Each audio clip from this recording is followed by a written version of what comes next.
अस्सलाम वालेकुम नाज़रीन, दादू न्यूज़ में भली कार आया दानिश खुश कवा के ब्रेकिंग न्यूज़ तो दादू में गंदगी के हज़ार शहरी पारा दाखिल करायल अदालत में शिकायत अज बुधनी थी है। दादू जी फर्स्ट सिविल जज एंड जुडिशियल मजिस्ट्रेट की अदालत में गंदगी वाले केस ते बुधनी थी है। शहरी वकील हबीब लिगारी पारा दादू के म्यूनसिपल इंतजामिया जे CMO और BMLA खिलाफ दादू की अदालत में दरख्वास्त दाखिल कराई जैसे अज बुधनी थी है। बुधनी दौरान CMO म्यूनसिपल कमेटी अदालत में पहुतो है। सैनिटरी इंस्पेक्टर के अदालत पारा हथकड़ियों लगाने जो हुक्म जारी किया है। ब्रेकिंग न्यूज़ आया वहाँ तक पहुंचाई पाया तो दादू में गंदगी के आज़ार सबब शहरी पारा दाखिल करायल अदालत में दरख्वास्त बुधनी थी है। दादू जी फर्स्ट सिविल जज एंड जुडिशियल मजिस्ट्रेट की अदालत में अज बुधनी थी है। बुधनी दौरान CMO म्यूनसिपल कमेटी अदालत में पहुतो और सैनिटरी इंस्पेक्टर अदालत में पेश थो है। जैसे अदालत सख्त कावड़ जो इज़हार कंदे चयो है तव्हांखे हथकड़ियों लगाए जेल मोकिलियो वञे, शहर की सफाई नथा करायो।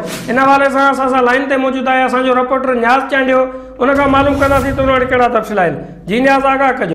जी बिल्कुल दानिश, दादू शहर के मजदूराबाद मोहल्ला जो रवासी है वकील हबीब लिगारी जे एक हफ्तो अग में फर्स्ट सिविल जज जुडिशियल मजिस्ट्रेट सैयद इम्तियाज अली शाह की अदालत में पटिशन दाखिल कराई, जैमें उन जणायो हो तो दादू शहर के मुख्तलिफ पाड़न समेत मजदूराबाद मोहल्ला में बे गुज़रियल केतरनि ई महीननि खां सफ़ाई नथी कराई वञे, जे सबब इलाइक़ो गंदगी की रिकॉर्ड में अची वियो आहे। अहिड़ियूं दरख़्वास्तूं जेके म्यूनसिपल जे CMO खे ऐं इख्तियारनि खे कयूं आहिनि, पर उन जे बावजूद भी सफ़ाई नथी कराई वञे। जैसे अदालत 8 जून ते CMO दादू के निसार राफोटो के सैनिटरी इंस्पेक्टर के तलब कयो हो। जैसे अज वह बुधड़ी थी है। बुधड़ी में निसार राफोटो CMO जो है वो अदालत में पेश न थो, जैसे सैनिटरी इंस्पेक्टर सज्जाद जोगरो जो है वो अदालत में पेश थो। अदालत पारा सख्त कावड़ जो इज़हार किया वियो CMO जे पेश न थियण ते, उन कावड़ जो अदालत कावड़ जो इज़हार कंदे ये रिमार्क्स ॾिना आहिनि त अव्हांखे हथकड़ियूं हणी जेल मोकिलियो वञे, पोइ शहर की सफ़ाई कराई वेंदी।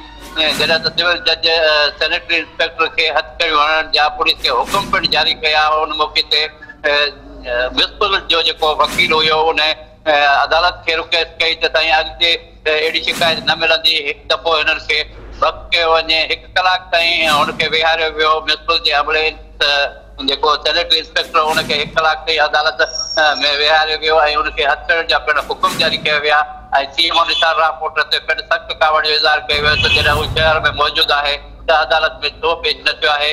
वकील पारां अहिड़ी दरख़्वास्त करण बैदि अदालत लिखत में सैनिटरी इंस्पेक्टर के दस्तावेज लिखी ॾियण जे लाइ हुक्म जारी कया ऐं जे बैदि सैनिटरी इंस्पेक्टर जो है दस्तावेज लिखी ॾिनो त असां रोज़ाने जी बुनियाद ते शहर की सफ़ाई कंदासीं। अहिड़ी लिखत बैदि जो है अदालत सैनिटरी इंस्पेक्टर के आज़ाद कियो ऐं ये हुक्म पिण जारी कया त अगर सफ़ाई न थी हाणे मां पाण शहर जो विज़िट कंदुसि ऐं ख़ासि तौर ते जेका पटिशन दाखिल थी आहे मजदूराबाद इलाइक़े वारी, उन ते मां पाण विज़िट कंदुसि ऐं अगर शहर की सफ़ाई न हूंदी त अव्हांखे जेल मोकिलियो वेंदो। जी वॾी महिरबानी न्याज़, आगाह कयो।